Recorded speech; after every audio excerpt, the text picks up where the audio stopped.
সকল প্রশংসার মালিককে, সকল ক্ষমতার উৎসকে।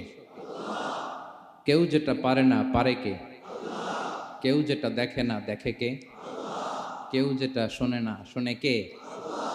সে আল্লাহর আলিশান দরবারে লাখো কোটি শুকর এবং সুজুদ আমরা পড়ে নিচ্ছি কালিমাতুশ শুকর, আলহামদুলিল্লাহ। সবাই একসাথে আওয়াজ করে পড়ুন, রব্বানা লাকাল হামদ হামদান কাসীরান তাইয়্যিবান মুবারাকান ফীহি ইয়া রাব্বি লাকাল হামদু কামা ইয়ানবাগি লিজালালি ওয়াজহিকা ওয়া আযীমি সুলতানিকা। লাকাল হামদু বিল ঈমান, লাকাল হামদু বিল ইসলাম, লাকাল হামদু বিল কুরআন। আল্লাহ রাব্বুল ইজ্জা ওয়াল জালালের দরবারে শুকরিয়া, আলহামদুলিল্লাহ। এটা হচ্ছে কোরআনের প্রতি ভালোবাসা মানুষের, কোরআনের মুজিজা। কোরআন মানুষকে অ্যাট্রাক্ট করে, আকর্ষিত করে। কোরআনের এই ক্ষমতা আছে। রাসূল সাল্লাল্লাহু আলাইহি ওয়াসাল্লামের কণ্ঠের সুমধুর কোরআনের তেলাওয়াত শুনে অনেক কাফের কালিমা পড়ে মুসলমান হয়ে যেত। আজও কোরআনের তেলাওয়াত শুনে, কোরআনের অর্থ পড়ে, কোরআনের তাফসীর পড়ে মানুষ আবেগতাড়িত হয়। এটার ইনফ্লুয়েন্স অনেক আলাদা, এটার ইম্প্যাক্ট আলাদা। এই যে দুর্বার আকর্ষণ, এটা কোরআনের আকর্ষণ, ঠিক কিনা? আমরা সব সময়ের জন্য কোরআনের সাথে সুসম্পর্ক বজায় রাখতে পারি। আল্লাহ তুমি তৌফিক দান করো। প্রিয় ভাইরা, আমি সূরাতুল লুকমান থেকে একটি আয়াত তেলাওয়াত করেছি। সূরাতুল লুকমানের দ্বিতীয় রুকুর তাফসীর আজকে আমরা শুনব। কততম রুকুর? এটা কোরআনের 31 নম্বর সূরা। এটা মাক্কি সূরা। সূরাতুল লুকমান কি সূরা? মাক্কি সূরা। কোরআনের 31তম সূরা এবং অনেকগুলো রুকু আছে এই সূরায়। আমরা দ্বিতীয় রুকু থেকে কথা শুনব। বেসিক্যালি এই দ্বিতীয় রুকুতে সাইয়েদনা লুকমান আলাইহিস সালাম ওনার ছেলেকে কিছু অ্যাডভাইস করেছিলেন, উপদেশ। বাবা হিসেবে আমরা আমাদের ছেলেমেয়েদের অ্যাডভাইস করি না? তো উনি ওনার সন্তানকে অ্যাডভাইস করেছিলেন। আর এই অ্যাডভাইসগুলো আল্লাহ তাআলার এত ভালো লেগেছে, এত ভালো লেগেছে যে আল্লাহ তাআলা কোরআনের মধ্যে সরাসরি তুলে ধরেছেন। তার মানে আল্লাহ তাআলা বুঝাতে চান আমরাও যেন আমাদের সন্তানদেরকে এই অ্যাডভাইসগুলো করি। এবং আপনি অবাক হবেন, আমরা যখন তাফসিরের ইন ডেপথ তাফসিরে যাব, ভিতরে ঢুকবো, আপনি অবাক হবেন যে 3000 বছর আগের সেই উপদেশমালা কিভাবে মডার্ন টাইমের সাথে এত প্রাসঙ্গিক হতে পারে। আজ থেকে প্রায় 3000 বছর আগের piece of advises, 3000 years back in the history. এত আগের উপদেশ, দেখবেন যে মনে হচ্ছে বর্তমান সময়ের জন্য এই উপদেশগুলো আল্লাহ ধরে ধরে কোরআনে তুলে ধরেছেন। তো এই জন্য আমাদের ছেলে মেয়েদেরকে আমরা কি নসিহত করব, এত দিকে তাকানোর দরকার নাই। বাসায় যে সূরা লুকমান খুলবেন, 31তম সূরা, 12 নম্বর আয়াত থেকে 19 নম্বর আয়াত পর্যন্ত। এই 8টা আয়াত আল্লাহ যা বলেছেন, আপনি আর ভাবি মিলে সন্তানদেরকে এটা শোনাবেন। গুড ইনাফ, আর কিছু লাগবে না। প্রিয় ভাইরা, সন্তান আল্লাহর দেয়া অনেক বড় নেয়ামত। আল্লাহু আকবার। নেককার সন্তান আল্লাহর কাছে চাইতে হয়, চেয়ে নিতে হয়। নবীরা দোয়া করেছেন, রব্বি হাবলি মিনাস সলিহিন, আল্লাহ নেককার সন্তান দেন। হে আল্লাহ, নেককার পুণ্যবান সন্তান দেন। আল্লাহ এমন সন্তান দেন যাদেরকে দেখলে আমাদের চোখ জুড়ায়। রব্বি জাআলনি মুকিমাস সলাতি ওয়া মিন যুররিয়াতি, আল্লাহ আমাকেও নামাজ কায়েমকারী বানান, আমার সন্তানকেও বানান। তো সন্তানের জন্য দোয়া করতে হয়, নেককার সন্তান চাইতে হয়। আপনারা যারা বিয়ে করেছেন এখনো সন্তান পান নাই, আল্লাহ তাআলা আপনাদেরকে অচিরেই এই সন্তান দান করে আপনাদেরকে ধন্য করুক। যারা এখনো বিয়ে করেননি, বিয়ের পরে আল্লাহ তাআলা আপনাদেরকে সন্তান দান করুক। এটা অনেক বড় নেয়ামা, এটা অনেক বড় নেয়ামা, এটা আল্লাহর কাছে চাইতে হয়। তো এই আলোচনাটা সবার সাথে প্রাসঙ্গিক। যারা বাবা, তাদের তো লাগবে ইনস্ট্যান্ট, আজকে রাত্রে যেই শোনাইতে পারবেন। যারা বাবা হতে যাচ্ছেন তারাও আগে থেকে জেনে রাখলেন, ওয়েল প্রিপেয়ার্ড। আর যারা এখনো বিয়েই করেন নাই, প্ল্যান করে রাখেন যে এইটা আমি আমার ওয়াইফের সাথে প্ল্যান করে এই নাসিহাগুলো আমার সন্তানদেরকে আমরা শোনাবো। সবাই পড়ুন ইনশাআল্লাহ। এবার প্রশ্ন করি, উত্তর দেন। সূরাটার নাম কি? মাক্কি না মাদানী? কত নম্বর সূরা কোরআনের? 31 নম্বর সূরা। আচ্ছা প্রিয় ভাইরা, কালামুল্লাহ মাজিদে কুরআন আল কারিমে আল্লাহ তাআলা মানুষের নামে মোট 8টি সূরা দিয়েছেন। মানুষের নামে কয়টি? এর মধ্যে 6টি সূরা 6 জন নবীর নামে। 6টি সূরা 6 জন, সূরা হুদ, সূরা ইউসুফ, সূরা ইউনুস, সূরা মুহাম্মদ, সূরা নূহ, সূরা ইব্রাহিম। এই 6 জন নবীর নামে 6টা সূরা। আর মানুষের নামে মোট 8টা, নবীর নামে গেল 6টা, আর রইল কয়টা? 2টা। আল্লাহর প্রিয় ভাজন একজন বান্দা এবং একজন বান্দি নামে আল্লাহ আরো 2টা সূরা দিলেন। আল্লাহর প্রিয় বান্দি মারিয়াম আলাইহিস সালাম, ঈসা আলাইহিস সালামের মা, ওনার নামে একটা সূরা আছে না? কি নাম? সূরা মারিয়াম। আর আরেকটা হচ্ছে এই যে সূরা লোকমান, উনি কিন্তু নবী না। তাহলে আবার বলি, মানুষের নামে আল্লাহ তাআলা কোরআনে কয়টা সূরা দিয়েছেন? 8টি। এর মধ্যে 6টা দিয়েছেন 6 জন নবীর নামে, আর বাকি 2টা আল্লাহর 2জন প্রিয় বান্দা বান্দির নামে। একটা সূরা মারিয়াম আর একটা সূরাতু লোকমান। তো আমরা শুরুতেই জানবো যে এই লোকমান কে ছিলেন তিনি। লোকমান আলাইহিস সালাম আল্লাহর প্রিয় ভাজন একজন ব্যক্তি ছিলেন, খুব বিজ্ঞ একজন মানুষ ছিলেন, খুব জ্ঞানী প্রাজ্ঞ একজন ব্যক্তিত্ব ছিলেন। দেখতে উনি কালো ছিলেন, কুৎসিত। চামড়াটা কি ছিল? কালো, ব্ল্যাক। তার মানে ব্ল্যাক হইলেই কাউকে ছোট করা যাবে না। কাজী নজরুল বড় সুন্দর লিখেছেন, কালো আর ধলো বাহিরে কেবল, ভিতরে সবাই সমান রাঙ্গা, কেটে দিলে রক্তের রং। যে কালো রঙের তার রক্ত, যে ধবধবে সাদা তার রক্ত লাল। তাহলে ব্ল্যাক হইলেই কাউকে ছোট করা চলবে না। সাইয়েদনা লুকমান আল হাকিম কুৎসিত বর্ণের একজন মানুষ ছিলেন, খাটো একজন মানুষ ছিলেন। কোথায় থাকতেন? মিশর, সুদান, ইথিওপিয়া, যেটা আগের নাম ছিল হাবাসা, এই রিজিয়নে। কেউ কেউ বলেছেন মিশরের কোন একটা এলাকায়, কেউ সুদান, কেউ ইথিওপিয়া। তো রিজিয়নটা কাছাকাছি। কি করতেন? কোন কোন মুফাসসির বলেন তিনি দর্জি ছিলেন, দর্জি। কেউ কেউ বলেন তিনি ছিলেন কানা নাজ্জারান, নাজ্জার মানে কাঠমিস্ত্রি ছিলেন। আবার কোন কোন মুফাসসির বলেন তিনি ছিলেন রাইল গানাম, মেষ পালক। বেশিরভাগ তাফসিরে এসেছে তিনি মেষ পালক ছিলেন, ছাগল চড়াতেন, যেটা নবীদের পেশা ছিল, দায়িত্ব ছিল। ওনারা ছাগল চড়াতেন শুরুর দিকে। তো লোকমান হাকিম তিনিও ছাগল চড়াতেন এবং তিনি দাস ছিলেন, মুক্ত জীবন তার ছিল না। তিনি একজন মনিবের আন্ডারে তার ছাগলগুলো মরুভূমিতে যেয়ে কি করতেন? চড়াতেন। মজার ব্যাপার হচ্ছে, সারা দুপুর, সারা বিকেল, সারা দিন ছাগল চড়িয়ে আসার পরে লোকমান যখন বাসায় ফিরে আসতো, তখন এলাকার লোকজন সবাই লোকমানের কাছে জড়ো হতো, আর উনি তাদেরকে তার প্রজ্ঞা, তার বিজ্ঞচিত কথাগুলো শেয়ার করতেন, শোনাতেন, এগুলো বলতেন। তো এগুলো দেখে লোকমানের মালিক অবাক, কিরে আমার কাছে এলাকার কেউ আসে না, কিন্তু আমার দাস দেখতে কুৎসিত কালো, এই লোকমানের কাছে সবাই এসে ঘিরে থাকে, কি ওর কাছে কি পায়, কি আছে ওর কাছে? তো শ্রোতাদের কয়েকজনকে ডেকে বলল, ঘটনা কি? তোমরা সবাই লোকমান সন্ধ্যাবেলায় ফিরে আসলে তার পাশে জড়ো হও কেন, কি পাও? তো তারা বলল, আপনার দাস লোকমান, এটা সে সাধারণ কোনো মানুষ নয়, সে অসাধারণ মানুষ। সে এমন কথা বলে, এগুলো শুনলে জীবন পাল্টে যায়। সুবহানাল্লাহ বিহামদিহি। মালিক বলে, ঘটনা কি? আমি ওর মালিক, কই কোনোদিন তো এরকম ওর সাথে কোনো কনভারসেশনে যাই নাই, কথা হয় নাই, আমি তো শুনি নাই, দেখি আজকে চেক করে দেখি কি ওর এত বিজ্ঞতা, এত জ্ঞান, এত প্রাজ্ঞতা কিসের, দেখি। তো আজকে সন্ধ্যাবেলায় ফিরছে, উনি বলতেছে, ইয়া লোকমান ইযবাহ লানা শাতান, একটা ছাগল জবাই করো, ওয়া আখরিজ মিনহা আতিয়াবা মুদগাতাইন, এবার এই ছাগলের সবচেয়ে শ্রেষ্ঠ 2টা অঙ্গ কেটে নিয়ে আসো, যাও। ফাআখরাজাল লিসানা ওয়াল কলব, লোকমান যে ছাগল জবাই করে, ছাগলের জিহ্বাটা আর কলব, হার্ট, এই 2টা কেটে নিয়ে আসছে, বলতেছে এই 2টা শ্রেষ্ঠ। বলছে আচ্ছা ঠিক আছে। মালিক আবার বলল, ওয়াযবাহ লানা শাতান উখরা ইয়া লোকমান, যাও আরেকটা জবাই করো। ওয়া আখরিজ মিনহা আখবাসা মুদগাতাইন, এবার সবচেয়ে নিকৃষ্ট 2টা অঙ্গ ছাগলের কেটে নিয়ে আসো, যাও দেখি তো। ফাআখরাজাল লিসানা ওয়াল কলব, সে আরেকটা ছাগল জবাই করে আবার জিহ্বা আর হার্ট, কলব কেটে নিয়ে আসছে, বলছে এই যে এটা সবচেয়ে নিকৃষ্ট। তো মালিক বলে, মা হাযা ইয়া লোকমান, মা লাকা ইয়া লোকমান, ঘটনা কি লোকমান? শ্রেষ্ঠ 2টা অঙ্গ কাটতে বললাম, জিহ্বার কলিজা হৃদয় কেটে নিয়ে আসলা, বললাম সবচেয়ে নিকৃষ্ট 2টা অঙ্গ কাটো, আবার জিহ্বার এটা কেটে নিয়ে আসলা। তো লোকমান বলতেছে, জিহ্বা আর হৃদয় যদি শ্রেষ্ঠ হয়, কলব যদি শ্রেষ্ঠ হয়, এর চেয়ে শ্রেষ্ঠ অঙ্গ আর হতে পারে না। আর জিহ্বা আর কলব যদি খারাপ হয়, মানুষের মুখ আর হৃদয় যদি খারাপ হয়, এর চেয়ে নিকৃষ্ট অঙ্গ আর হতে পারে না। সে তো অবাক, তাই তো?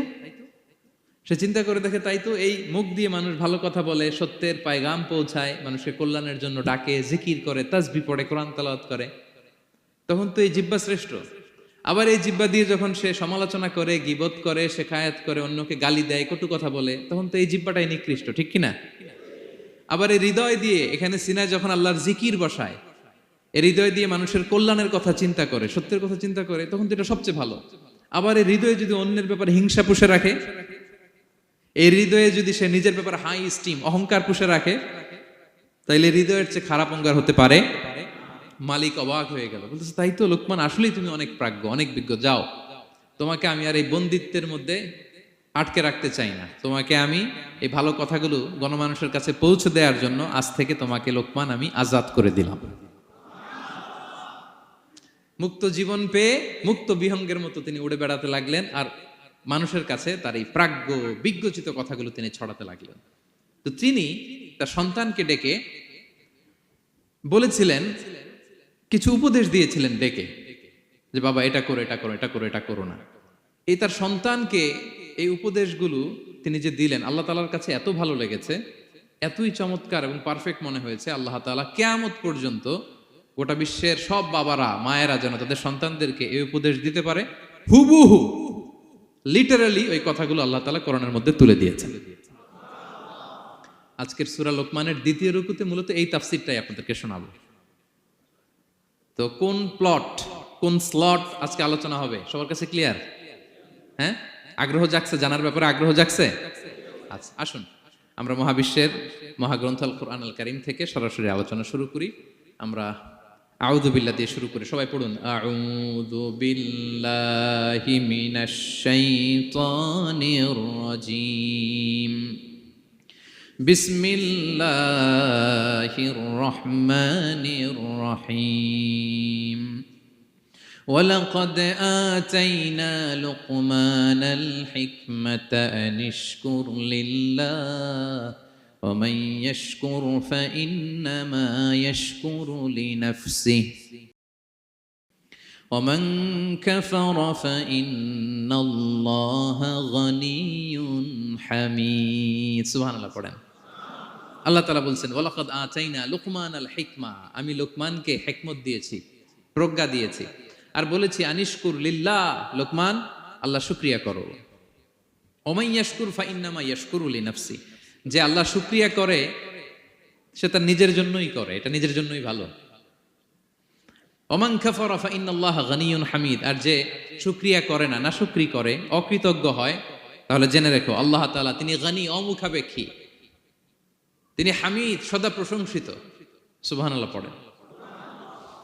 তাহলে আল্লাহ তাআলা বললেন, আমি লোকমানকে প্রজ্ঞা দিয়েছি, হিকমত দিয়েছি। হিকমত, হিকমত শব্দের সাথে আপনারা পরিচিত আছেন না? আমি লোকমানকে হিকমত দিয়েছি, এটা অনেক দামি জিনিস, সবার থাকে না। হিকমত জিনিসটা কি? না, জ্ঞান হচ্ছে নলেজ, আর হিকমা হচ্ছে বাংলায় বলে প্রজ্ঞা, হ্যাঁ, ইংরেজিতে বলে উইজডম। দেখি কেউ বলতে পারে কিনা, একজন আমাকে শোনান দেখি, হিকমতটা কি? দেখি কেউ কিছু বলতে পারেন কিনা। হিকমত মানে ক্ষমতা, একজন বলছে। আচ্ছা, আর অলৌকিক সামথিং, আর শক্তি, আর হ্যাঁ, এদিক থেকে যোগ্যতা, আর জ্ঞান। ঠিক আছে, আমার ভাইরা চেষ্টা করছে, আলহামদুলিল্লাহ। আচ্ছা, হিকমত আর ইলমের মধ্যে পার্থক্য আছে। হিকমা is something more than knowledge. আজকে শিখে যান, ইলম মানে যেটা জ্ঞান বা নলেজ, নলেজের সাথে যখন কমন সেন্স যুক্ত হয় তখন ওটা হিকমা হয়ে যায়। সুবহানাল্লাহ কইতে পারলেন না? নলেজ, নলেজ আর common sense, I repeat, knowledge আর কমন সেন্স ইকুয়াল টু হিকমা বা উইজডম। শুধু জ্ঞান থাকলেই হয় না, জ্ঞানটা কিভাবে আপনি অ্যাপ্রোচ করবেন, প্রচার করবেন, প্রেজেন্টেশন করবেন, উপস্থাপন করবেন, এটা জানার দরকার আছে না নাই? অনেকের অনেক জ্ঞান আছে, কিন্তু কিভাবে বলতে হয়, কতটুকু বলতে হয়, এটা জানে না, তাই না? তাহলে জ্ঞানকে কাজে লাগানোর যে মেকানিজম, যে কর্মকৌশল, এটার নাম হিকমা। আল্লাহ বলেছেন হিকমতের সাথে দাওয়াত দাও, উদউ ইলা সাবিলি রাব্বিকা বিল হিকমা, হিকমতের সাথে দাওয়াত দাও। নামাজ পড়া ফরজ, সবাই জানি না আমরা? এটারে বলে ইলম। কিন্তু নামাজটা কিভাবে পড়তে হয়, রুকু কেমনে দিতে হয়, সেজদা কেমনে করতে হয়, সালাম ফিরায় কিভাবে এটা এক্সিট করতে হয়, এই পুরো মেকানিজমটা জানার নাম হিকমা। তাহলে knowledge plus common sense equal to হিকমা। জ্ঞান আর কমন সেন্স একসাথে যদি হয় এটা উইজডম বা প্রজ্ঞা হিসেবে রিফ্লেক্ট করে। বুঝতে পারছেন? আল্লাহ বললেন আমি লোকমানকে প্রজ্ঞা দিয়েছি। হ্যাঁ, ওমাই ইউতাল হিকমাতা ফাকাদ উতিয়া খায়রান কাসীরা। আর যাকে আমি প্রজ্ঞা দিয়েছি তাকে আমি অনেক কিছু দিয়েছি। সুবহানাল্লাহ পড়ে। আল্লাহ তাআলা যেন আমাদেরকে প্রজ্ঞা দিয়ে ধন্য করে, আমরাও যেন হিকমতের অধিকারী হতে পারি। আল্লাহ তুমি তৌফিক দান করো। তাই জন্য আল্লাহ বললেন ওয়ালাকাদ আতাইনা লুকমানাল হিকমাতা আনিশকুর লিল্লাহ ওয়া মান ইয়াশকুর ফাইন্নামা ইয়াশকুরু লিনাফসি। আমি লোকমানকে হিকমা দিয়েছি মানে প্রজ্ঞা দিয়েছি, আর বলেছি আমি আল্লাহর শুকরিয়া করো। যে শুকরিয়া করে সে তার নিজের জন্যই করে, যে কুফরি করে অকৃতজ্ঞ হয় জেনে রেখো আমি আল্লাহ গানিয়ুন হামিদ। আমি গানি, অমুখাপেক্ষী, হামিদ, সপ্রশংসিত। আল্লাহ লোকমানকে বললেন আনিশকুর লিল্লাহ, আল্লাহর জন্য শুকরিয়া করো। শুকরিয়া যে করে সে তার নিজের জন্যই করে, এখানে আল্লাহর কিছু হয় না। নাকি আমরা শুকরিয়া করলে আল্লাহর ক্ষমতা 1 ইঞ্চি বেড়ে যায়? আমরা গোটা বিশ্বের সবাই সিজদায় পড়ে থাকলে আল্লাহর ক্ষমতা একটু বেড়ে যাবে না? পারবে? আর আমরা সবাই যদি সবচাইতে পাপী হয়ে যাই আল্লাহর ক্ষমতা কমে যাবে না? কমবে। তাহলে লাভ লস আল্লাহর কিছু নাই, লাভ লস সব কাদের? আওয়াজ করে সবাই বলুন, লাভ লস কাদের? শুকরিয়া করলে আমাদের লাভ। লা ইন শাকারতুম লা আযীদান্নাকুম ওয়া লা ইন কাফারতুম ইন্না আযাবি লাশাদীদ। আল্লাহ বলেন যদি তোমরা শুকরিয়া করো নেয়ামত বাড়িয়ে দেব, আর যদি কুফরি করো জেনে রেখো আমার আযাব, আমার পানিশমেন্ট, আমার শাস্তি বড় করা। আমি আল্লাহ সব সময় ধরি না, ধরলে ছাড়ি না। ঠিক কি না? ধরে ধরে ধরে না, ধরলে আল্লাহ ছাড়ে না। শুকরিয়া করলে তিনি বাড়াতে থাকে, দিতেই থাকে। শুকরিয়া করবেন তো পাবেন, নিয়ামতে শুকরিয়া করবেন তো পাবেন, করবেন তো পাবেন। তো শুকরিয়া করলে আমাদের লাভ, আমাদের লাভ। হাদিসে কুদসিতে আল্লাহ বলেছেন এই বানি আদম সবাই মিলে, হ্যাঁ, আলা আতকা কলবি রাজুলিন ওয়াহিদ, তোমরা যদি সবাই সবচেয়ে মুত্তাকি হয়ে যাও, ইবাদতে লুটিয়ে পড়ো সবাই, আমার কিচ্ছু পারবে না। আর তোমরা সবাই যদি আফজারি কলবি রাজুল ওয়াহিদ, সবচেয়ে নিকৃষ্ট আত্মার মানুষ হও, পাপাচারে ডুবে যাও, আমি আল্লাহর ক্ষমতার 1 ইঞ্চিও কমবে না। তাহলে শুকরিয়া করলে কাদের লাভ? সেটাই আল্লাহ বললেন শুকরিয়া করলে তোমাদের লাভ। ওমান কাফারা ফাইন্নাল্লাহা গানিয়ুন হামিদ। তিনি অমুখাপেক্ষী, অমুখাপেক্ষী, তিনি কারো কাছে ঠেকা না, কিন্তু আমরা তার কাছে ঠেকা। ঠিক কিনা? আমরা বিপদে পড়লে কার কাছে চাই? আল্লাহ কারো কাছে চায়? আমাদের ফরিয়াদ আমরা কার কাছে জানাই? আল্লাহর কি কারো কাছে ফরিয়াদ জানানো লাগে?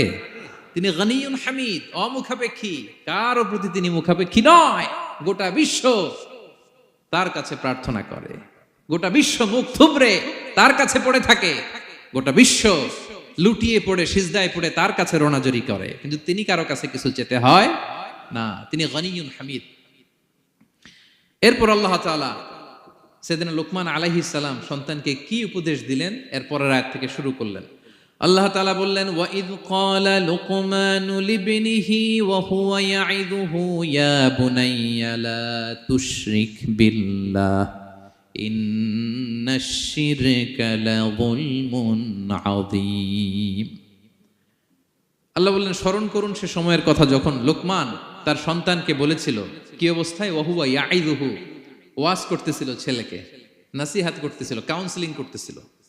ফ্যামিলিতে এটা খুব জরুরি, নাসিহা করা, একে অপরকে উপদেশ দেয়া। কারণ আদ-দীনু আন-নাসিহা, দিন মানেই কল্যাণ কামনা করা, দিন মানেই অন্যকে কি দেয়া? উপদেশ দেয়া, নাসিহা দেয়া। এটা যেন আমরা দেই। এজন্য ফ্যামিলি কাউন্সেলিংটা জরুরি। নিজেই হুট করে সব সিদ্ধান্ত নেবেন না। আপনার স্ত্রীর সাথে পরামর্শ করুন, আপনার সন্তানদের সাথে পরামর্শ করুন। দেখেন সাইয়েদনা ইব্রাহিম আলাইহিস সালাম তিনি স্বপ্নে দেখলেন তিনি ইসমাইলকে জবাই করতেছে। এটা দেখেই ডিরেক্টলি জবাই করতে উদ্যত হলেন না। তিনি ছেলেকে বললেন ফানজুর মাযা তারা ইন্নী রাআইতু ফিল মানামি আন্নী আযবাহুক। ইসমাইল, আমি স্বপ্নে দেখেছি যে আমি তোমাকে কি করছি? জবাই করছি। ফানজুর মাযা তারা, what's your opinion about it, what do you think about it? এবার বলো তোমার অপিনিয়ন কি? তুমি কি ভাবছো, আমি দেখেছি তোমাকে জবাই করছি, তোমার অপিনিয়ন বলো। দেখেন, যেমন বাবা তেমন ছেলে, বাপ কা বেটা সিপাহী কা ঘোড়া কুছ না হতো থোড়া থোড়া, সুবহানাল্লাহ বিহামদি। যেমন বাবা তেমন ছেলে। ছেলে বলে ইয়া আবাতি ফাআল মা তুমার, বাবা আপনি যা দেখেছেন তাই করেন। সাতাজিদুনি ইনশাআল্লাহু মিনাস সাবিরিন, আপনি অচিরে আমাকে ধৈর্যশীলদের অন্তর্ভুক্ত পাবেন। আল্লাহু আকবার। বাবা আপনি ভয় পাবেন না,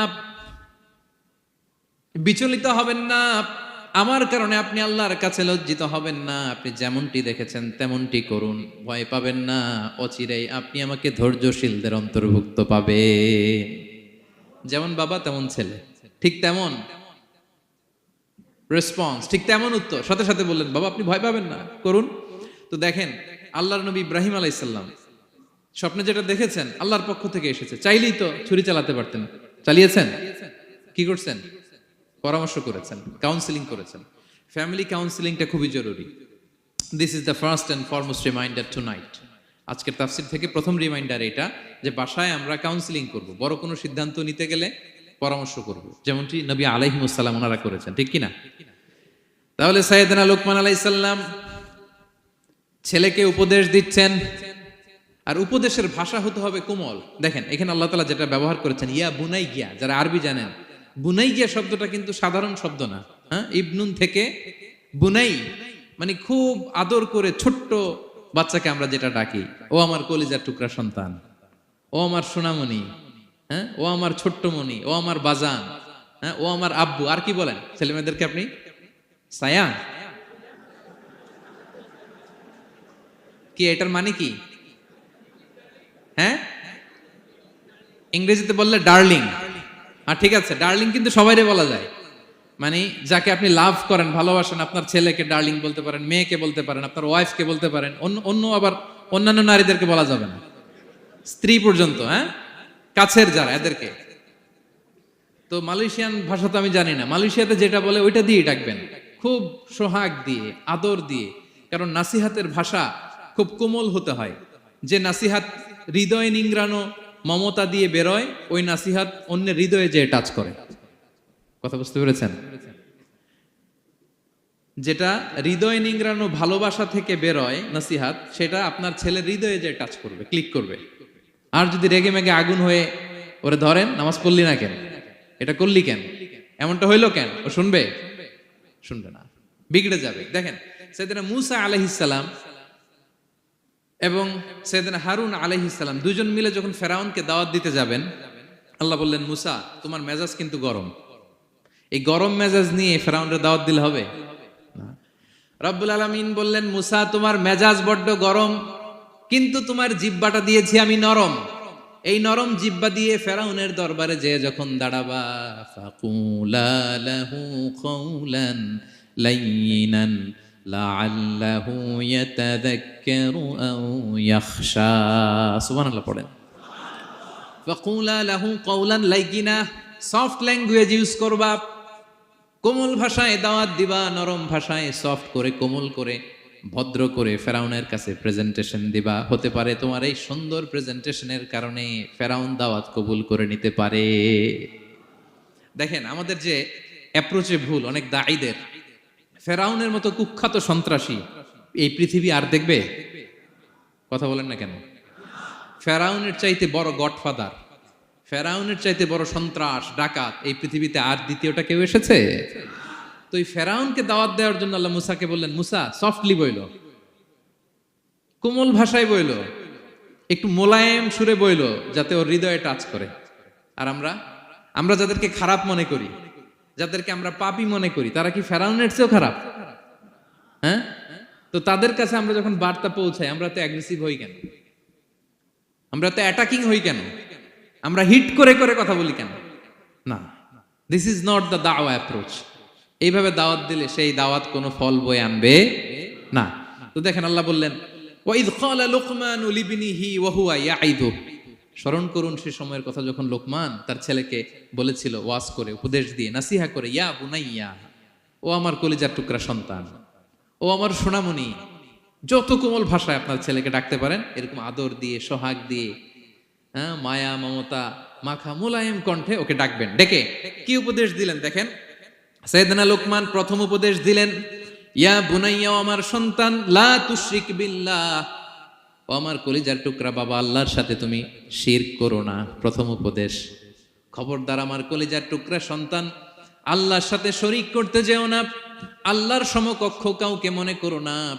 আল্লাহকে যেমনি বড় মনে করো, আল্লাহকে যেমনি রিজিক দাতা মনে করো, আল্লাহকে যেমনি পালন কর্তা মনে করো, গোটা বিশ্বের কোন সৃষ্টিকে এমন মনে করো না। লা তুশরিক বিল্লাহ, শিরক করো না। প্রথম অ্যাডভাইস দেখেন, প্রথম অ্যাডভাইসটা অনেক গুরুত্বপূর্ণ। সবচেয়ে জরুরিটা আগে বলতে হয়, কি বলেন?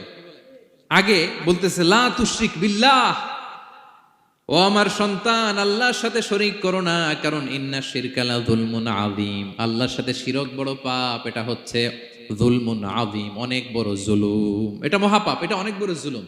শিরকের চাইতে বড় জুলুম আর হতে পারে? শিরকের চাইতে বড় জুলুম আর হতে পারে?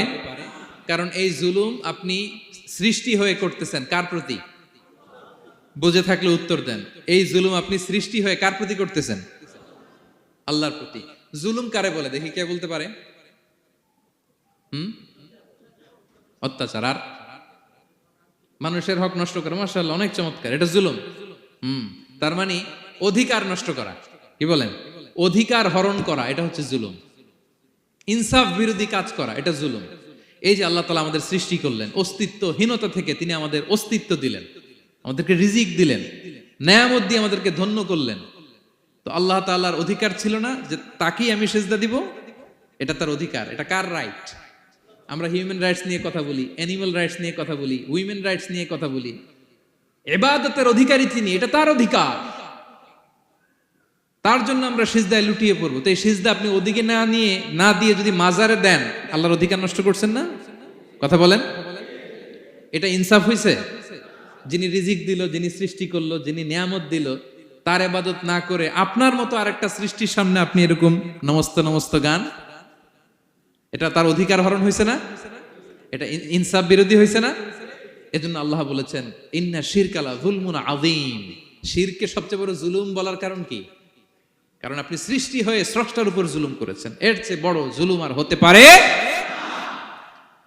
এজন্য সাইয়েদনা লুকমান আলাইহিস সালাম বললেন, ইয়া বুনাইয়া লা তুশরিক বিল্লাহ, ও আমার কলিজার টুকরা সন্তান, খবরদার খবরদার, কশিন কালেও আল্লাহর সাথে শিরক করবে না। কারণ শিরক হলো সবচাইতে বড় জুলুম, সবচেয়ে বড় পাপ, সব পাপের বাপ। এর নাম হচ্ছে শিরক। এর চেয়ে বড় পাপ হতে পারে? পাপের জগতে যদি র্যাঙ্কিং করেন, নাম্বার 1 সবাই সবাই নাম্বার 1। আল্লাহ সব মাফ করে দেয়, সব গুনাহ তিনি ক্ষমা করে দেয়, সব পাপকে তিনি চাইলেই মোচন করে দিতে পারেন, শুধুমাত্র কেবলমাত্র শিরকের গুনাহ ছাড়া। ঠিক কিনা? ইন্নাল্লাহা লা ইয়াগফিরু আন ইউশরাকা বিহি ওয়া ইয়াগফিরু মা দুনা যালিকা লিমান ইয়াশা। আল্লাহ তাআলা চাইলে সব গুনাহ তোমার ক্ষমা করে দিতে পারেন, কেবলমাত্র শিরকের গুনাহ ছাড়া।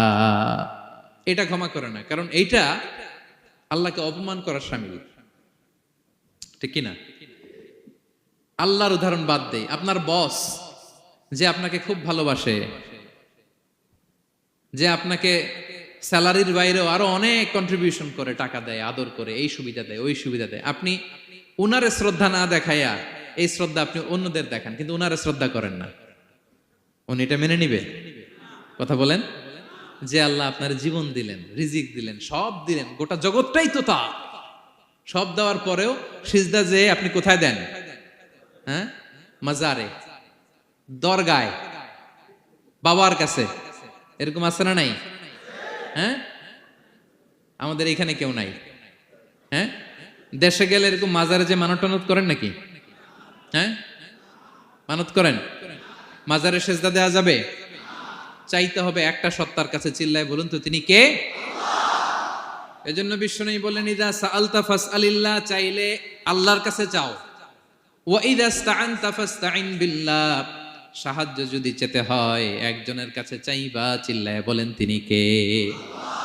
নাকি বাবার কাছে? হ্যাঁ, দয়াল বাবা রে দয়া করো আমারে, আপনার বাবার যখন ডায়রিয়া হয় উনি চায় কার কাছে? আপনার বাবা যখন বিপদে পড়ে কাঁদে কার কাছে? এই জন্য আমরা চাবো কার কাছে?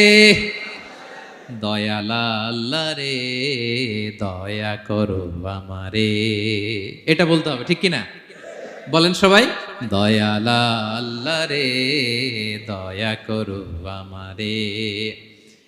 এজন্য এই জিনিসটা সাইয়েদনা লোকমান আলাইহিস সালাম প্রথমে ফোকাস করলেন, বললেন লা তুশরিক বিল্লাহ, ও আমার কলিজার টুকরা সন্তান, আল্লাহর সাথে শিরক করো না, খবরদার আল্লাহর সাথে কাউকে সমকক্ষ মনে করবা না, কারণ ইন্না শিরকা লা যুলমুন আযীম, শিরিক হলো সবচাইতে বড় পাপ, মহা জুলুম। এই জুলুম আল্লাহর প্রতি করা হয়। তাহলে প্রথম উপদেশটা বুঝতে পারছেন আমার প্রিয় ভাইরা? আল্লাহর সাথে শিরক করা চলবে না। চাইবো কার কাছে? সন্তান হয় না, কই চাবেন? নাকি মাজারে? মাজারে চাওয়া যাবে? বাবার কাছে চাওয়া যাবে? ছেলে সন্তান দেয় কে? মেয়ে দেয় কে? ছেলে মেয়ে দুটোই দেয় কে? ছেলেও দেয় না, আবার মেয়েও দেয় না। চিৎকার করে বলেন তো তিনি কে? আমরা তার কাছে চাইব।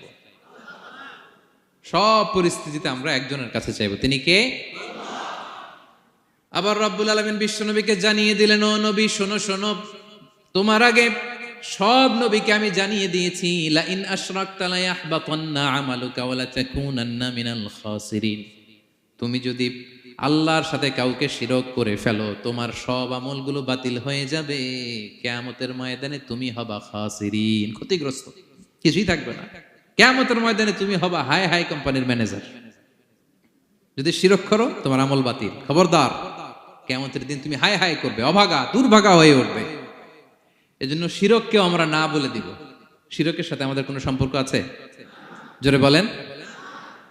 গুরুত্বপূর্ণ পয়েন্ট, এজন্য ছেলেকে আগে বললো, বাবা খবরদার শিরক করো না। আবার হাদিসে কুদসিতে রব্বুল আলামিন বলেন, গোলাম কিয়ামতের কঠিন ময়দানে গোটা জমিন পরিমাণ গুনার বোঝা নিয়ে যদি তুমি আমি আল্লাহর দরবারে হাজির হয়ে যাও, আর ওই গুনার বোঝার মধ্যে যদি শিরকের গুনাহ না থাকে, আমি আল্লাহ গোটা জমিন পরিমাণ ক্ষমার বস্তা নিয়ে তোমার কাছে হাজির হয়ে যাব। কথাটার ওজন দেখছেন? জমিন পরিমাণ গুনাহ নিয়ে আসছো আমার কাছে কিয়ামতের দিন। ওই গুনার মধ্যে অনেক ধরনের গুনাহ, নামাজ পড়ো নাই, রোজা রাখো নাই, এই করছো সেই করছো, কিন্তু এই গুনার বিশাল পৃথিবী পরিমাণ গুনার বোঝার মধ্যে শিরকের গুনাহ নাই। তাহলে আমি আল্লাহ এই দুনিয়া পরিমাণ ক্ষমার বোঝা নিয়ে তোমার কাছে চলে আসবো। শিরক করা যাবে? তাহলে প্রথম উপদেশ দিলেন, হে আমার কলিজার টুকরা সন্তান, শিরক করো না, শিরক করো না। আমার ভাইয়েরা, আমার কলিজার টুকরা ক্লাঙের ভাইয়েরা, সন্তানদেরকে এই শিরকের ব্যাপারে, শিরকের ভয়াবহতার ব্যাপারে আপনাকে জানাতে হবে। It's your duty. আপনি শুধু বাবা হইলেই চলবে না, আপনার ছেলে মেয়ে কোন পথে চলবে এটা আপনাকে ঠিক করে দিতে হবে। ওরা এখন ছোট, ছোট থেকে যদি এই তাকওয়ার সফটওয়্যারকে ইনস্টল করে দেন, ওই সফটওয়্যার দিয়ে তার জীবন চলবে, ঠিক কিনা? হ্যাঁ, ওরা যখন ছোট থাকে কাদা মাটির মতো থাকে, কাদার মাটিকে যেমন ডিজাইন করতে মনে চায় করা যায় না? একই কাদা মাটি দিয়ে বল বানানো যায়, ঘর বানানো যায়, পুতুল বানানো যায়, ওই এটা বানানো যায়, অনেক কিছু বানানো যায়।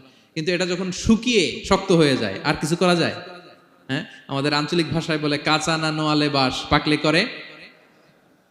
ছোটবেলা থেকেই now this is the high time, ওদেরকে এডুকেট করার এখন মোক্ষম সময়। এটা আপনার রেসপন্সিবিলিটি, বাবা হিসেবে করতেই হবে। নতুন প্রজন্মকে আমাদের বাঁচাতেই হবে, ঠিক কিনা? মানুষের পেট থেকে বেরোলেই কেউ মানুষ হয় না। গরুর পেট থেকে যেটা বেরোয় এটা গরু, ছাগলের পেট থেকে বেরোলেই ছাগল হয়ে যায়, হাতির পেট থেকে বেরোলেই হাতি হয়ে যায়। কিন্তু মানুষের পেট থেকে একটা কিছু বেরোলেই ওটা মানুষ হয়, ওটার মানুষ বানাতে হয়। কি করতে হয়? মানুষ বানাতে হয়। গরুকে কেউ কোনোদিন বলে না তুই গরুর মতন গরু হ। ছাগলরে কেউ কোনোদিন কইছে যে তুই ছাগলের মতো ছাগল হ। কিন্তু এই মানুষকেই বলা হয় তুমি মানুষের মতো মানুষ হও, মানুষের মতো মানুষ হও। মানুষের মতো মানুষের বড্ড অভাব, ঠিক কিনা? তো আমাদের ছেলেমেয়েরা মানুষের মতো মানুষ হোক, আমরা চাই কি চাই না? এই উপদেশগুলো আমাদের দিতে হবে, ওদেরকে জানাতে হবে। ছোট্ট মানুষ অনেক কিছুই বুঝে না, ওদেরকে কোনটা সত্যবাদিতা, কোনটা ন্যায়পরায়ণতা, কোনটা আমানতদারিতা, কোনটা চুরি, ধরে ধরে বোঝাতে হয়। আমাদের ছোট্ট সোনামণিরা দেখবেন ছোটবেলায় ওই ছোট অবস্থায় যারা থাকে, ছোট স্কুলে যায়, স্কুলে যে আরেকজনের পেন্সিল ব্যাগে করে নিয়ে আসে দেখবেন। মানে ওরে দিচ্ছেন আপনি ব্লু কালারের, ওর এটা ভালো লাগে নাই, ওর ভালো লাগছে পিঙ্ক কালারের একটা, তো আরেকজনের পিঙ্ক কালারের পেন্সিল ব্যাগে করে নিয়ে আসছে, রাবার নিয়ে আসছে। ও খারাপ মানে আনে নাই, কারণ ও জানে না, ও ভাবছে যেটা সুন্দর লাগে ওইটাই মনে হয় আমার। কিন্তু অন্যের জিনিস যে না বলে নিয়ে আসলে এটাকে চুরি বলে, ও এটা জানেই না। তো এগুলো ওদেরকে জানানোর, শিখানোর দরকার আছে না নাই? দায়িত্বটা কার? বাবা মায়ের। আমার প্রিয় ভাইয়েরা, সন্তানদেরকে যেন আমরা গাইড করি, ইনস্ট্রাক্ট করি, আমরা যেন ওদেরকে শিখাই কোনটা সত্য কোনটা মিথ্যা। এখন তো এই যে সোশ্যাল মিডিয়ার যুগ, এটা ছাড়া খেতেই চায় না, তাই না? ঘুমাতেই চায় না। সে কি দেখে এটা আপনার জানতে হবে। সে কোথায় যায়, সে কার সাথে মেশে, সে কোন সাইটগুলো ব্রাউজ করে, এটা বাবা হিসেবে জানার দরকার আছে না নাই? প্যারেন্টিং কন্ট্রোলের একটা ব্যবস্থাপনা আছে, আপনি কন্ট্রোল করে দিতে পারবেন। আপনি সাইন করে দিবেন ইউটিউবে আপনার জিমেল দিয়ে, ও কি দেখে আপনি সব চেক করতে পারবেন হিস্ট্রিতে। যুগ যেমন, ওই যুগের মেডিসিনও তেমন। ওইভাবে আপনাকে নিয়ন্ত্রণ করতে হবে, কারণ এই যুগে আমাদের তরুণ শিশু কিশোররা এত এত চ্যালেঞ্জের সম্মুখীন হচ্ছে যেটা আগে কখনো হয় নাই। The world is changing so fast, it's very difficult to handle our teenagers. ওদের প্রশ্ন শুনলে আপনি অবাক হয়ে যাবেন। আমি উত্তর দিতে পারি না মাঝে মাঝে, আমার ছোট মেয়ের অনেক প্রশ্নের উত্তর দিতে পারি না, মানে পারি, ও মানতে চায় না, আর্গুও করে, এমন এমন কথা বলে যেগুলো আমরা 10-15 বছর বয়সেও শিখি নাই। আজকে 5-6 বছরের ছোট বাচ্চা, ছেলে মেয়ে আপনাকে এমন প্রশ্ন করবে আপনি অবাক হয়ে যাবেন। এই জন্য ছোটবেলা থেকেই ওদের মন মস্তিষ্কের ভেতরে এই ইসলামের শিক্ষাটা ঢুকাই দিতে হবে। আমার ভাইয়েরা, ইসলাম সেটাই চায়। যে এই মাত্র জন্মগ্রহণ করছে যে বাচ্চাটা, নবজাতক, নিউ বর্ন বেবি, ওর আমল নামা শুরু হয়েছে? সবাই বলেন, এই মাত্র ভূমিষ্ঠ একটা বাচ্চার আমল নামা শুরু হয়েছে।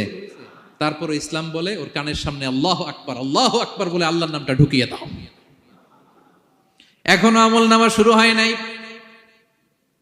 এখনো ভালো খারাপের কিছুই হয় নাই, তারপরও আল্লাহ বলে দুনিয়াতে আসার সাথে সাথে আজান দিয়ে ইসলামের কথাটা কানের ভেতরে ঢুকায়া দাও। আমাদের দায়িত্ব হচ্ছে ওদেরকে এডুকেট করা। 1 নাম্বার উপদেশ তিনি দিলেন, লা তুশরিক বিল্লাহ, শিরক করো না, শিরক মহাপাপ। এই পয়েন্টটা বুঝতে পারছেন সবাই? উনি বেসিক্যালি ওনার সন্তানকে 9টা উপদেশ দিয়েছিলেন। কয়টা? সবাই বলুন, 9টা।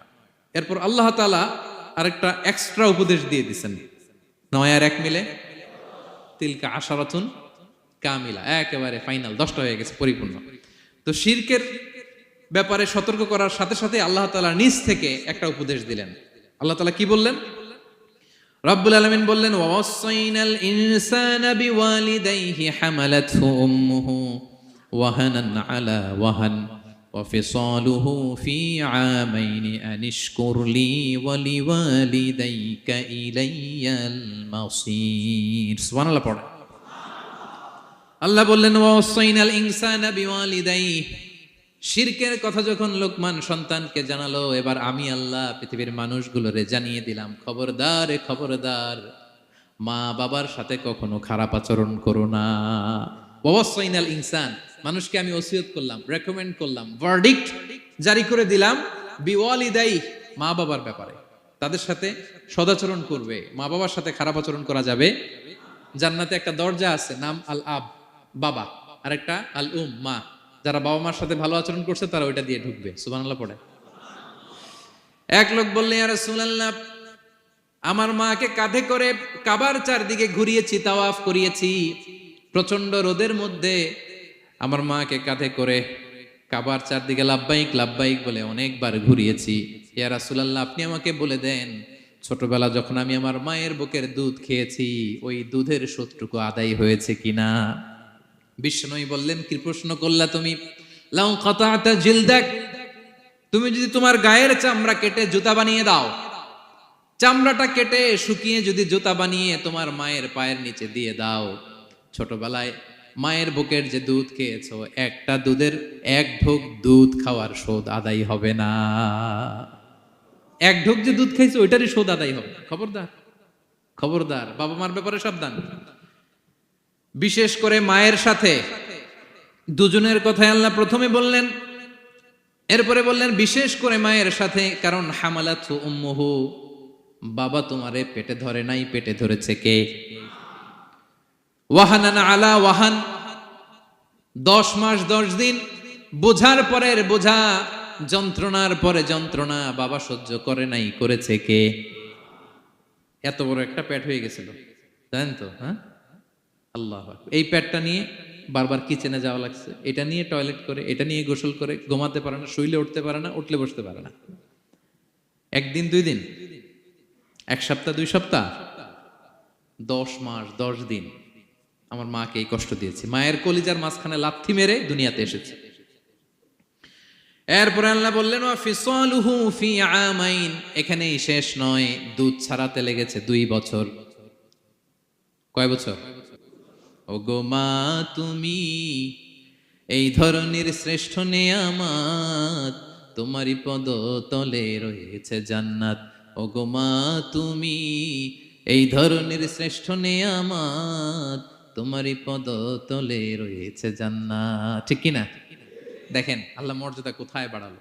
আমাদের দুনিয়ার পুরুষ মানুষদের পায়ের নিচে থাকে জুতা, জুতার নিচে বালু, কার্পেট কিংবা ফ্লোর।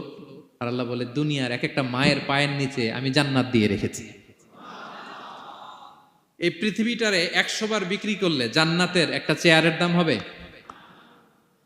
বুঝে শুনে উত্তর দিবেন। এই পৃথিবীটাকে, পৃথিবীর যে সম্পদ, এটা এস্টিমেশন করে, হ্যাঁ, 1000 বার বিক্রি করলে যে দামটা হবে, ওই দাম দিয়ে জান্নাতের একটা চেয়ারের দাম হবে? এই পৃথিবীরে 10,000 কোটি বার বিক্রি করলে যেই অ্যাসেট হবে, যে অ্যামাউন্ট হবে, ভ্যালিউ হবে, ওই দাম দিয়ে জান্নাতের একটা টেবিলের দাম হবে?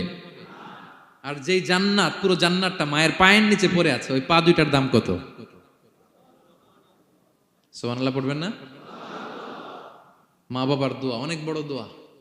কখনো যেন আমরা বেয়াদবি না করি, কখনো যেন তাদের মনে কষ্ট না দেই, সবসময় যেন তাদের কাছ থেকে দোয়া নেই। পারা যাবে? এটা আল্লাহ তাআলা ঢুকিয়ে দিলেন। তাহলে সাইয়েদনা লোকমান প্রথমে বলল বাবা শিরক করো না।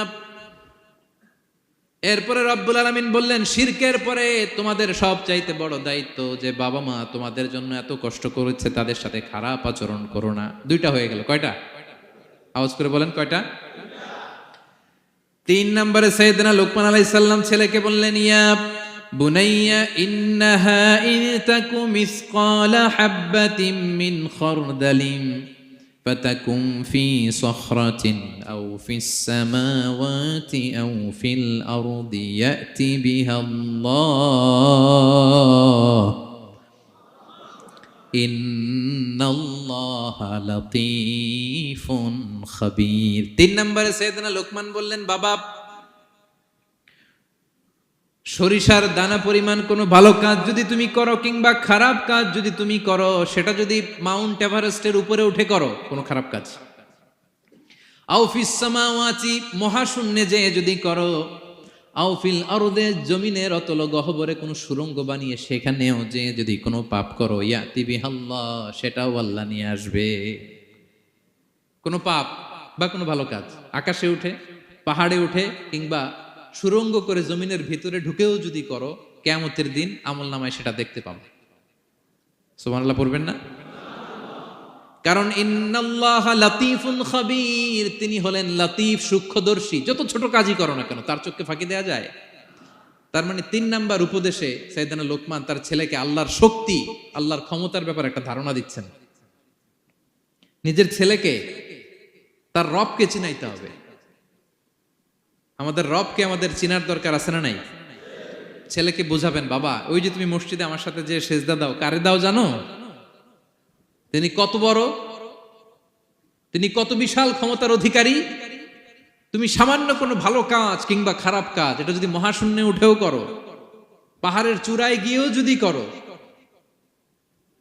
জমিনকে ফেড়ে সুড়ঙ্গের ভেতরে ঢুকেও যদি করো, তার চোখকে কশিনকালেও ফাঁকি দেয়া যাবে। তার মানে 3 নম্বরে আল্লাহর ধারণার ব্যাপারে শক্তির ব্যাপারে, ক্ষমতার ব্যাপারে, আল্লাহ তাআলার অথরিটির ব্যাপারে, ক্যাপাসিটির ব্যাপারে একটা স্বচ্ছ ধারণা দিয়ে দিল। তুমি জানো নাকি কোন রবের ইবাদত তুমি করো? গোটা দুনিয়ার সবার চোখকে ফাঁকি দেয়া গেল, আল্লাহর চোখকে কশিন কালেও ফাঁকি দেয়া যায় না, ঠিক কি না? এই পৃথিবীতে সবার চোখকে ফাঁকি দেয়া যায় কি যায় না? পুলিশের চোখ, সিকিউরিটির চোখ, বিমানবন্দরে কাস্টমস অফিসারের যে অফিসার থাকে তাদের চোখ, বিভিন্ন জায়গায় বড় বড় যে সিসি ক্যামেরা থাকে, এগুলো ফাঁকি দেয়া যায়। ফাঁকি দেয়া যায় না একজনের চোখ। আওয়াজ করে বলুন তো তিনি কে? ফাঁকি দেওয়া যায়? আচ্ছা বলেন, এই ছোটবেলা থেকেই এই সেন্সেশন, এই অনুভূতি যদি, এই অনুভূতির সফটওয়্যার যদি আপনার ছেলের মাথায় ঢুকায় দেন, এই ছেলে কোনোদিন দুর্নীতি করবে? খাদ্যে ভেজাল দিবে? মাছে ফরমালিন দিবে? প্রতিবেশীকে কষ্ট দিবে? অনিয়ম করবে? অন্যের অধিকার হরণ করবে না। এজন্য ছোটবেলা থেকেই তার রবকে চিনায় দিতে হবে, রবকে চিনায় দিতে হবে। 3 নম্বরে ছেলেকে তিনি বললেন, বাবা, অতি ক্ষুদ্র ভালো কাজ কিংবা খারাপ কাজ যেখানেই করো না কেন, কিয়ামতের দিন সেটা তুমি দেখবা। তার মানে তখন থেকে সে বুঝবে আমি যাই করি না কেন, ভালো করলে এটার একটা প্রতিদান, একটা রিওয়ার্ড আমি পাবো, ঠিক না? আর খারাপ যদি করি এটার শাস্তি আমাকে ভোগ করতেই হবে। আল্লাহর সুপ্রিম কোর্টের কাঠগড়ায় আমাকে দাঁড়াতেই হবে। নিক্তি পাল্লা, মাওয়াজিন আল কিসত, ন্যায়ের মানদণ্ড আল্লাহ সেদিন স্থাপন করবেন। আমরা যেটা মিজানের পাল্লা বলি, এটা মূলত ন্যায়ের মানদণ্ড। সামান্য ক্ষুদ্রতে ক্ষুদ্র জিনিস দিলেও ওইখানে টের পাওয়া যায়। সুবহানাল্লাহ পড়েন। আচ্ছা, আমরা যে চাল কিনি, ডাল কিনি, ধরেন 10 কেজি চালের একটা বস্তা কিনছি, দেখবেন যে অনেক সময় মাপটা একুরেট হয় না।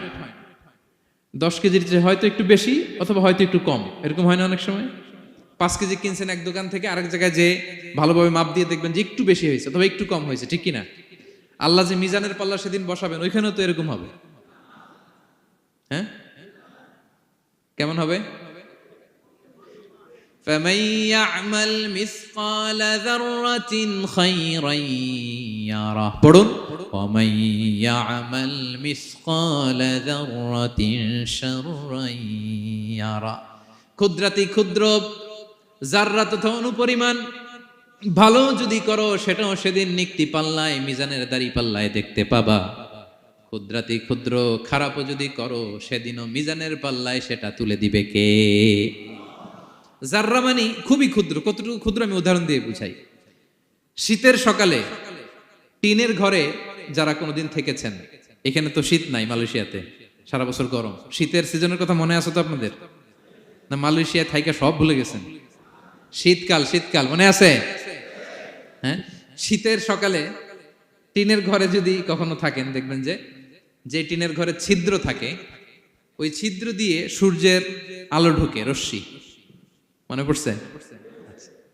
শীতের সকাল, টিনের ছিদ্র দিয়ে দেখবেন চিকন একটা সূর্যের রশ্মি ঢুকছে। ওইটার কাছে গেলে দেখা যায় সামান্য ধুলাবালি, কেমন যেন ডাস্ট উড়ে এটার মধ্যে। অন্যদিকে কিন্তু দেখা যায় না, এদিকে নাই, কিন্তু ওই ছিদ্রটার কাছে গেলে দেখা যায় আলো যেদিক থেকে পড়ছে নিচ পর্যন্ত পুরোটার মধ্যে ধুলিকণা। আসলে ধুলিকণা কি শুধু এদিকেই না পুরা ঘরেই? পুরা ঘরেই আছে, ওইদিকে আলো পড়ছে, ওইটা দেখা যায়। ওই যে ছোট্ট সূর্য রশ্মির মধ্যে কাছে গেলে যে ছোট্ট ছোট্ট ধুলিকণা দেখা যায়, ওইটার নাম হচ্ছে যাররা। যাররা, ফামান ইয়ামাল মিসকালা যাররাতিন খাইরান ইয়ারা। এই ধুলিকণার ডাস্টের যাররা পরিমাণ ভালো করলে সেটাও দেখতে পাবা, আবার যাররা পরিমাণ খারাপ করলে সেদিন কিয়ামতের ময়দানে মিজানের পাল্লায় সেটাও দেখতে পাবা। পড়েন সুবহানাল্লাহ। তার মানে 3 নম্বরে ছেলেকে আল্লাহর শক্তি আর সম্ভাবনা সম্পর্কে সতর্ক করলেন, জানান দিয়ে বললেন, বাবা, যেটাই করো না কেন সবার চোখকে ফাঁকি দেওয়া যায় না, একজনের চোখ, তিনি কে? কয়টা গেল উপদেশ? সবাই বলুন তো কয়টা? 3টা। 4 নম্বরে লোকমান আলাইহিস সালাম বললেন, ইয়া বুনাইয়া আকিমিস সালাহ, ও আমার সন্তান, 4 নম্বরে উপদেশ হলো তোমাকে নামাজ কায়েম করতে হবে। নামাজ, সবার আগে নামাজ। কাজকে বলে দাও আমার নামাজ আছে, নামাজকে বলো না কাজ আছে, ঠিক কি না? সালাত কায়েম করো, হো সালাত কায়েম করো, হবে জান্নাতি তুমি, হবে জান্নাতি তুমি, দিবে কাল হাসরে শীতল ছায়া আরশে আজিম, রাব্বিয়াল আলা রাব্বিয়াল আযীম রাব্বিয়াল আলা রাব্বিয়াল আযীম সুবহানাল্লাহ পড়েন। 4 নম্বরে আকিমিস সালাহ, ও আমার কলিজার টুকরা সন্তান, নামাজ কায়েম করো। নামাজ নামাজ কিয়ামতের ময়দানে সর্বপ্রথম যে জিনিসটার হিসেব আল্লাহ চাইবেন ওটা কি? সবাই বলেন একসাথে, সেটা কি? বিশ্বনবী ইন্তেকালের আগে বললেন আস-সালাত আস-সালাত ওয়া মা মালাকাত আইমানুকুম, ও আমার উম্মতেরা নামাজ নামাজ। বিশ্বনবীর রূহু বের হয়ে যাবে, মালাকুল মাউত চলে আসলো, এখনই রূহু মুবারক কবজ করে নিয়ে যাবে। অন্তিম মুহূর্তে গোটা উম্মার জন্য বিশ্বনবী যে মেসেজটা ড্রপ দিয়ে গেলেন সেটার নাম হলো নামাজ। সালাত আস-সালাত, উম্মতেরা নামাজ নষ্ট করো না, নামাজ নষ্ট করো না। আউয়ালু মা ইউহাসাবু বিহিল আবদু ইয়াউমাল কিয়ামাতি আস-সালাহ। কিয়ামতের ময়দানে সর্বপ্রথম আল্লাহ যে জিনিসটার হিসাব চাইবেন সেটা কি? ফা ইন সালুহাত সালুহা সাইরু আমালি, এটা যদি ঠিক হয়ে যায় পুরো আমলনামা ঠিক হয়ে যাবে। ওয়া ইন ফাসাদাত ফাসাদা সাইরু আমালি, নামাজের হিসাব দিতে যেয়ে যদি আপনার গন্ডগোল লেগে যায় আপনার পুরো আমলনামাটারে গন্ডগোল করে দিবে কে? এজন্য সবার আগে সালাত। ছেলেকে বোঝাবেন বাবা নামাজ কায়েম করো, তার মানে একা একা পড়ো না, জামাতে পড়ো। নামাজ পড়া আর কায়েম করায় পার্থক্য আছে। একা একা পড়া যায় কিন্তু একা একা কায়েম করা যায়? বলেন। তার মানে বাবা একা একা নামাজ পড়ো না, জামাতে পড়ো। বিকেল বেলায় তোমার বন্ধুকে নিয়ে খেলার মাঠে যখন ক্রিকেট খেলতে খেলতে মাগরিবের সময় হয়ে যায়, একা একাই মসজিদে যাবা না, তোমার বন্ধুরেও নিয়ে যাবা। একা একা জান্নাতে গেলে মজা আছে? সবাই মিলে একসাথে গেলে কেমন হয়? হ্যাঁ, সবাই মিলে একসাথে জান্নাতে যাওয়া লাগবে না? তার মানে ছেলেরে বুঝালেন বাবা একা একা নয়, সবাইকে নিয়ে নামাজ পড়ো বাপ, জামাতে পড়ো বাপ, গোটা সমাজটারে মুসল্লি সমাজ বানাবা। এটার নাম হচ্ছে ইকামাতুস সালাহ। ছেলেকে বললেন আকিমিস সালাহ, ও আমার কলিজার টুকরা বাজান নামাজ কায়েম করো। বিষ্ণু ঈসা ইসলাম বললেন মুরু সুবিয়ানাকুম বিস-সালাতি ওয়া হুম আবনাউ 7 সিনিন, তোমাদের ছেলে মেয়েদের বয়স যখন 7 হয় তখন থেকে নামাজের আদেশ করো। ওয়াদরিবুহুম আলাইহা, আর তাদেরকে শাসন করো। ওয়াদরিবুর অনেক অর্থ হতে পারে, শাসন করো, একটু রূঢ় আচরণ করো, প্রয়োজনে মৃদু প্রহার করো। যখন তাদের বয়স হয়ে যায় 10, বয়স হয়ে যায় 10 কিংবা তার উপরে, আমাদের ছেলে মেয়ে আছে বয়স, দেখি কয়জন আছে দিকে 10 বছরের। হ্যাঁ দেখছেন, কঠোর হইতে হবে আপনাদের যদি নামাজ না পড়ে। হাত নামান। 7 পর্যন্ত নিয়ে যাবেন সাথে করে। বয়স যখন 7 হয় বারবার যখন সালাতের কথা বলবেন সাথে করে নিয়ে দাঁড়াবেন। জুমার দিন মসজিদে নিয়ে যাবেন, মাঝে মাঝে নামাজে নিয়ে যাবেন। 7, 8, 9 এই 3 বছরের ট্রেনিং এ 10 বছর তো এমনি পাক্কা নামাজে হয়ে যাবে, ঠিক কিনা? নাকি বলবেন হুজুর আমি তো পড়ি না, আমারই তো খবর নাই। হ্যাঁ, ছেলেরা যে বলবো বাবা নামাজ কায়েম কর, এর আগে কিন্তু নিজের মুসল্লি হইতে হবে। এটা বুঝতে পারতেছেন তো? হ্যাঁ, ছেলেকে বলতে হইলে আগে নিজের মুসল্লি হইতে হবে। নামাজের ব্যাপারে নো কনসিডারেশন, কোনো ছাড় নাই। সালাত আপনাকে পড়তেই হবে যে কোনো পরিস্থিতিতে। এজন্য 7 বছর বয়স থেকে বিশ্বনবী ওয়ার্নিং দিতে বলেছেন। 10 বছর বয়স হলে প্রয়োজনে রূঢ় আচরণ করো, শাসন করো, প্রয়োজনে মৃদু প্রহার করো। খবরদার, খবরদার। একসাথে মাঝে মাঝে নিজেরাও ঘরে পড়বেন। মসজিদে তো যাবেনই, বাইরে বৃষ্টি, যেতে পারছেন না, নিজেই ইমাম হয়ে দাঁড়ায় যান। আপনার ছেলে 2 জন আপনার পিছনে দাঁড়াবে, আপনার স্ত্রী আর মেয়েরা তার পরের কাতারে দাঁড়াবে। হ্যাঁ, নারী পুরুষ একই কাতারে দাঁড়াতে পারে না। অথবা আপনার ছেলেটার ইমাম বানায় দেন, ও নামাজ পড়াইতেছে আপনারা পড়তেছেন, ভালো লাগবে না? A family that prays together stays together, ইংরেজিতে একটা কথা বলে, a family that prays together stays together. যে ফ্যামিলি একসাথে নামাজ পড়ে এই ফ্যামিলি একসাথে টিকে থাকে শান্তিতে অনেক দিন, ঠিক কিনা? এজন্য ঘরে মাঝে মাঝে জামাতে নামাজ পড়বেন, ঘরটারে বরকত দিয়ে পূর্ণ করে দিবে কে?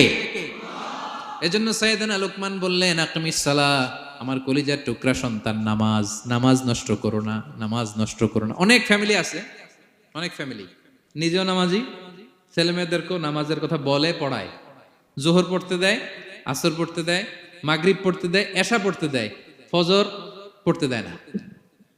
ফজর নিয়ে টেনশন নাই। কেন? বলতেছে ঘুমায় হুজুর। কি করে? আমার কলিজার টুকরা সন্তান ঘুমায় হুজুর, কাঁচা ঘুম কেমনে ভাঙাই? আচ্ছা, ফজরের সময় যদি আপনাদের কন্ডোমিনিয়ামে আগুন লাগে কি করবেন?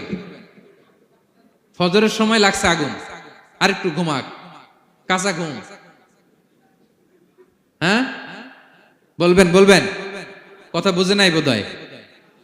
যে বাবা মারা মনে করে সকালে কিভাবে ডাকি, উঠতে চায় না হুজুর, কাঁচা ঘুম, কষ্ট হয়ে যায়, ফজরের সময় যদি আগুন লেগে যায় আপনার ঘরে কি করবেন? আরেকটু ঘুমাক, কাঁচা ঘুম। দুনিয়ার আগুন থেকে নিজের সন্তানকে বাঁচানোর জন্য যেমনি ডেকে উঠান, দুনিয়ার আগুন থেকে রক্ষা করার জন্য যেমনি ডাকেন, উঠায় নিয়ে আসেন, জাহান্নামের কঠিন আগুন থেকে বাঁচানোর জন্য ফজরের সময়ও ডাকার দরকার আছে না নাই? দুনিয়ার আগুনের চেয়ে কমপক্ষে 70 গুণ বেশি তেজওয়ালা। হ্যাঁ, বিষ্ণু বলেন নারুকুম তুকিদুন, যে আগুন দিয়ে কিচেনে রান্না করো, জাহান্নামের আগুন কিন্তু এই আগুন নয়। জাহান্নামের আগুন দুনিয়ার আগুনের চাইতে কমপক্ষে 70 গুণ বেশি তেজওয়ালা। তাহলে ফজরের সময় ডাকবেন তো ছেলে মেয়েকে? হ্যাঁ, নিজেও পড়বেন, ছেলে মেয়েদেরকেও ডাকবেন। আকিমিস সালাহ। 4 নম্বরে বললেন বাবা নামাজ কায়েম করো, নামাজ ছেড়ে দিও না। 5 নম্বরে বললেন ওয়ামুর বিল মারুফ, ভালো কাজের আদেশ করো। 6 নম্বরে বললেন ওয়ানহা আনিল মুনকার, খারাপ কাজ থেকে নিষেধ করো। দেখেন কি বাবা ছিল সাইয়েদনা লোকমান। ছেলেরা বললেন, নামাজ পড়ার পরে বললেন ওয়ামুর বিল মারুফ, ভালো কাজের আদেশ করবা, ভালো কাজের আদেশ করো। ওয়ানহা আনিল মুনকার, মন্দ কাজ থেকে নিষেধ করো। আমরা অনেকে নিজেরাই ভালো করি, নিজেরাই ভালো কাজ করি, অন্যদেরকে বলি না, এরকম আছে না নাই? সমাজে পাপ হলে, অন্যায় হলে আমরা কথা বলতে চাই না, এরকম আছে না নাই? নিজেই নামাজ পড়বে, চোখ বন্ধ করে তাসবিহ পড়তে থাকে, কিন্তু মুসলিম উম্মার উপর কারবালা হয়ে যাচ্ছে, তার কোনো টেন নাই, এরকম আছে না নাই? গোটা বিশ্বে মুসলমানদের উপর দিয়ে কি যাচ্ছে, সমাজে কি চলছে তার কোনো আন্দাজ নাই, খোঁজ খবর নাই, শুধু নিজেই জিকির করে, এরকম আছে না নাই? না, আযাব আসলে, গজব আসলে শুধু এই কাফের মুশরিকদেরই মারে না, মুমিনদেরও মারে, ঠিক কি না?